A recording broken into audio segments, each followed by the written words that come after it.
Hello and welcome back, everyone, to Rocket Rabbit Commentaries run-through of Legacy of the Duelist. And in this episode, Magnum Chum Loud. Because, yeah, we're doing Chumley's graduation duel, actually.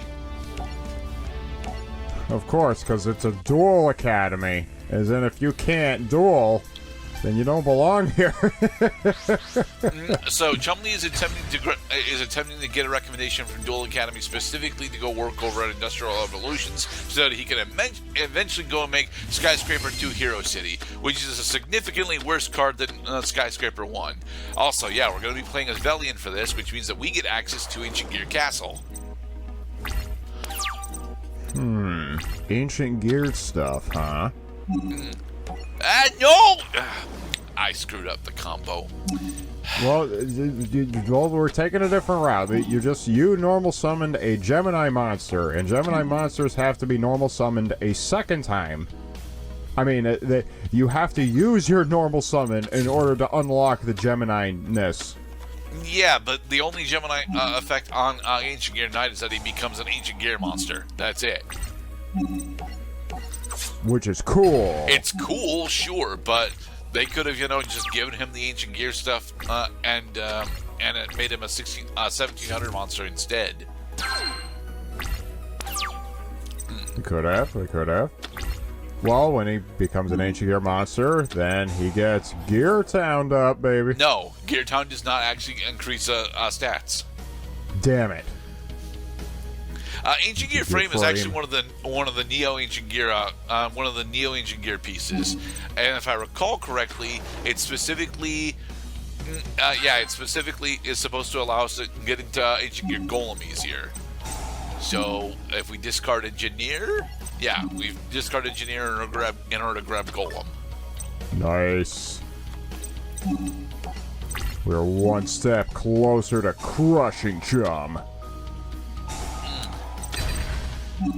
Yeah, but unfortunately, Ancient Gear monsters still get affected by monster effects. They're immune to spell and traps while they're attacking, but not monster effects. Yes. Which means our Ancient Gear Frame is now dead.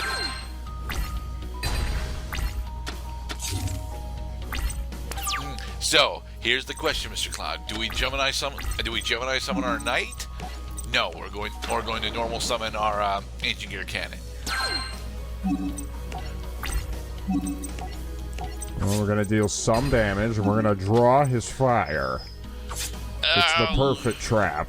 I mean, that's almost what the plan is. The plan actually is to keep Ancient Gear Cannon on the field so that we can summon, use Gear Town in order to summon Golem. Oh damn it! He's gonna attack us with the Wombat.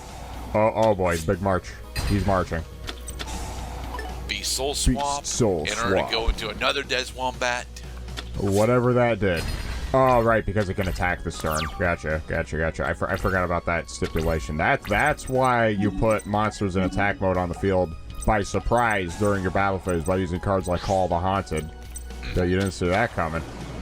Ooh. So we were able to sacrifice our Ancient Gear Castle in order to bring out Ancient Gear Golem, and now we have successfully beat Chumley. Nice.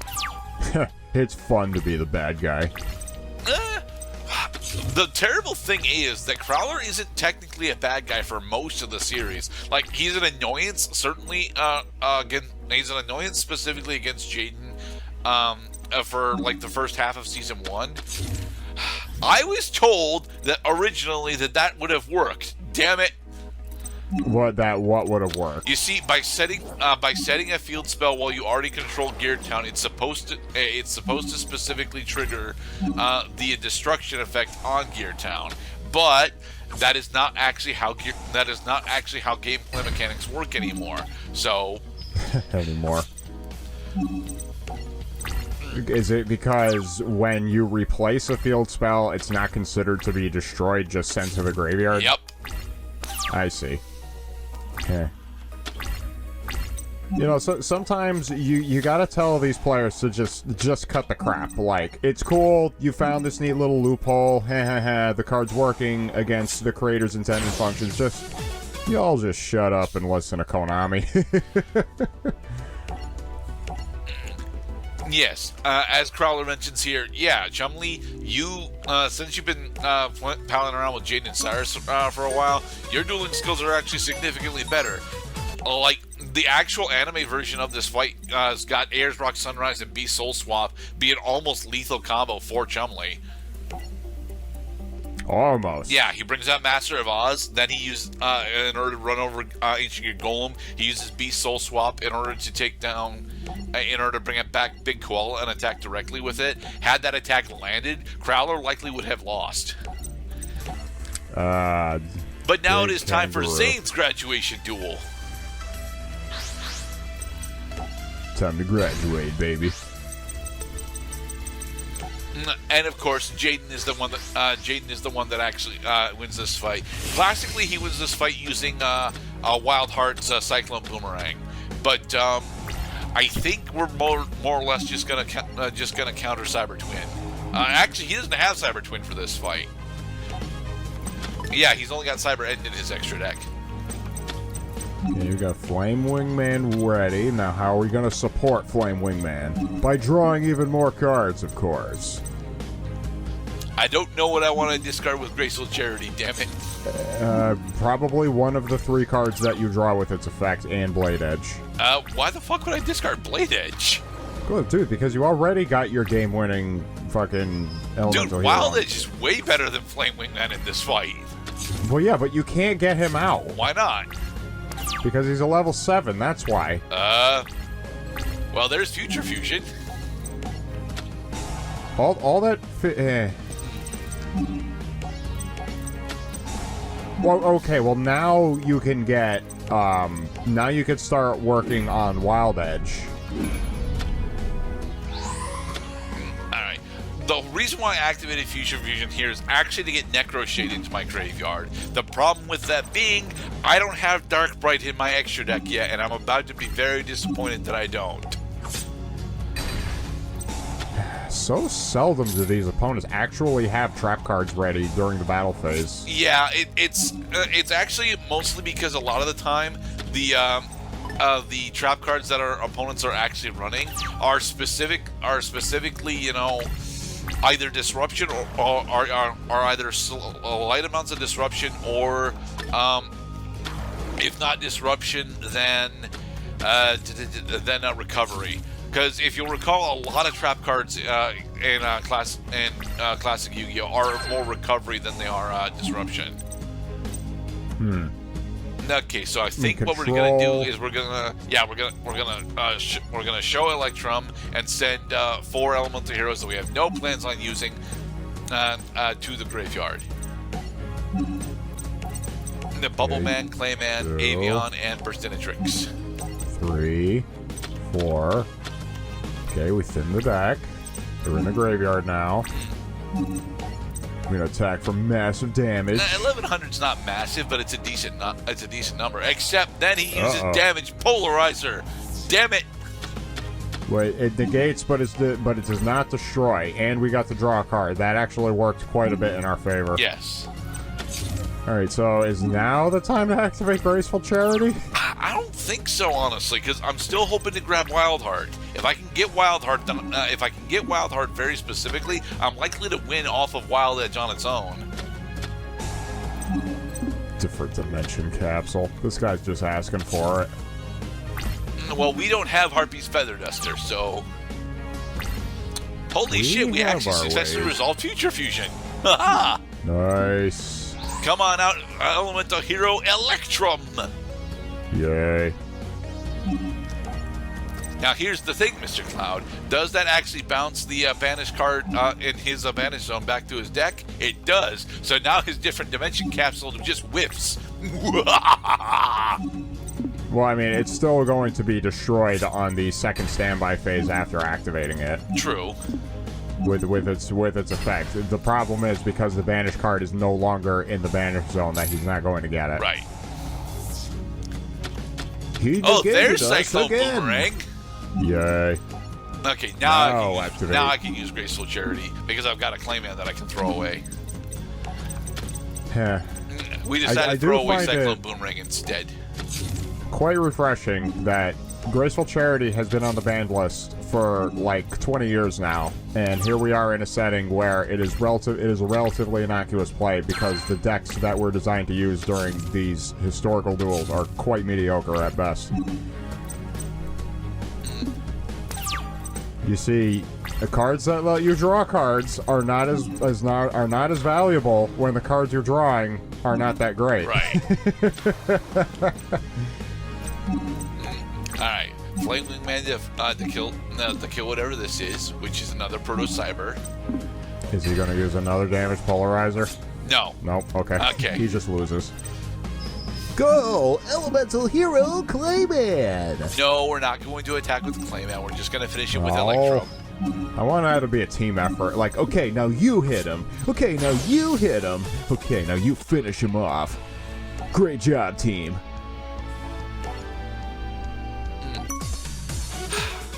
Thanks, Zane. All right, we got 3 different Cyber Dragons, and now we officially start the primary plot of Season 2. Welcome, everyone, Aster Phoenix, although he's not on screen yet. No, if you would want him to be on screen right now just to scrub the smile off Dr. Crowler's face. Big City! Big City Lights! I still don't know who sings that song. Hey, Sartorius. Hey, Aster. The Scorpions. You sure it's Scorpions? I am positive with a 10% margin of error that it's the Scorpions. Okay. Just by the key and also the singer's style. As Annotations Gerda mentions here, I've got a problem with how the story treats Aster, because Aster Phoenix has actually got an extremely dark and a very compelling backstory about his quest for vengeance and justice, and it's that quest for vengeance and justice that ties him to the Society of Light. And once the Society of Light starts to happen, Aster Phoenix is no longer a member of the Society of Light by then. So, we have 2 different plot lines that are happening simultaneously, and they're just so far apart from each other that they don't actually connect at all.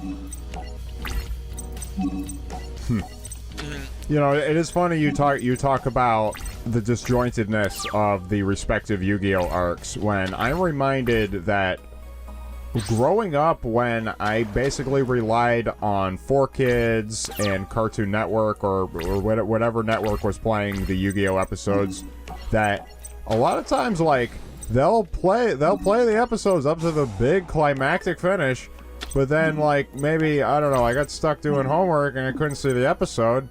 But then, instead of, you know, helping people stay on the narrative, they reset the whole series back to the beginning. I say, well, what the hell? I gotta wait freaking, like 7 weeks just to see that same episode again. For the record, it wouldn't actually be 7 weeks. It would usually be about 4. But yeah, and that's actually a problem that they were having specifically with Dragon Ball Super a couple years back, where Super wasn't quite finished on its dubbing cycle yet. So they had a marathon where they played literally every single Dragon Ball Super episode up to the second to last episode, and then they had to shut down for the night because the last episode didn't exist yet.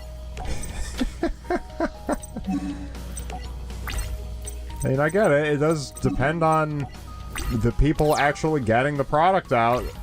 Just, you know, maybe a little foresight is in order. Unfortunately, my Mirror Force right now will not actually take down Wildheart, so... It's alright. We'll take him down with Spark, man. An eye for an eye. But should I take him down with Sparkman, or should I use a Destiny Hero Doomlord again? I'm choosing to kill him with Sparkman. Okay. Don't underestimate me just because my attack and defense is really small. I mean, that's what D-Shield is all about. Nice. Right, because the Destiny Hero versus the Elemental Hero monsters are like medium strength. The Destiny Hero monsters are like weak strength. Very weak, with the exception of Very Destiny weak. Hero. With the exception of Destiny Hero Defender, all of the Destiny heroes are significantly weaker than all of the Elemental heroes. Good. I just want you to know that that was the single best use of Mirror Force that I've seen from you in this entire game series so far. Hey, it Congratulations. got me +2. So.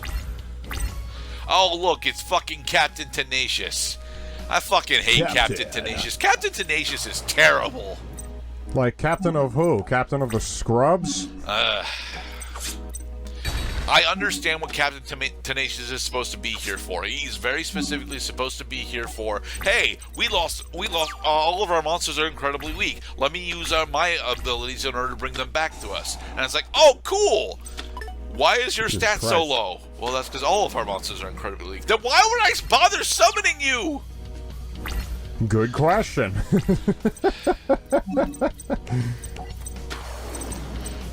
All right, Doomlord. And that's right. I'm actually just suiciding my Sparkman here instead of using Doomlord's effect. Oh well. That was the move, for the record, because you scraped away a monster of his. Okay. Do I feel confident enough to actually play Burning Land now? Nope. Hey. I should have played Burning Land significantly earlier in the duel. We probably would have won by now had I done so. Especially since I'm holding on to a misfortune as well. Pescardette, stay the course. If you want to burn your opponent, that's what the burn deck is for. Come on out, Captain Tenacious. Tenacious D hero. Oh man, he damn it. got Wing Karibo. Drat. I'll get you, Jaden Yuki. And you too, Cyrus Truesdale. Our final fucking Sparkman. But no removal. Well, I please have don't be a high- Doomlord, so if I want, No if Wild Heart, I no Wild need Heart. to remove something, I can remove something. Anyway, And we win. yeah. Anyway, Aster beats Jaden, sends Jaden into a funk, and we will continue with season 2 in the next episode of Legacy of the Duelist. Definitely makes Jaden more of a believable character than Yugi Moto ever was, because Yugi only lost, like 3 duels in his entire career? Let's see. He loses against Pegasus, he loses against Kaiba, and he loses against Raphael. No, that Pegasus doesn't count. Pegasus called a fucking timer on him. That's BS, Okay, bro. so he loses against Kaiba, and he loses against Raphael. He never loses in the virtual world. Of course he doesn't. He's the fucking hero.